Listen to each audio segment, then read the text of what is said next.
how to curve an image in Canva. So that is what I'm going to show you guys in this super quick and easy tutorial. So let's get into it.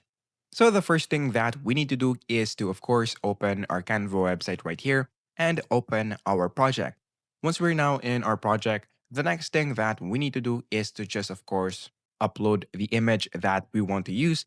So let's say for example that we want to use this image right here. Now, the next thing that we need to do is to edit the border or the frame, and we want to curve the image. So the next thing that we need to do is to just go here in the elements, and then on the elements, just search for frame.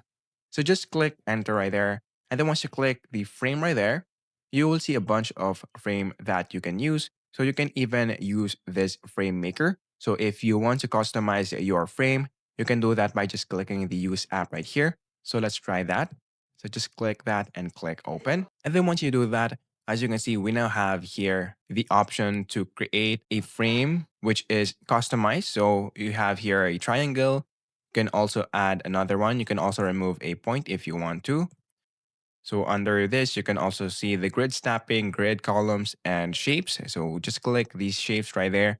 So let's say, for example, that we want to use this shape right there. You can also do that.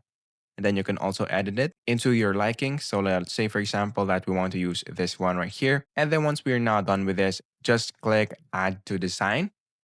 And then once you click add to design right there, the next thing that we need to do is to just resize the frame and then click our image again and then drag it into the frame. So once you do that, as you can see, we now have curved the image and Canva, so you can adjust it. So just double click on the image and then you can also adjust it like this. So that is basically it. That is how easy it is. That is how to curve an image in Canva.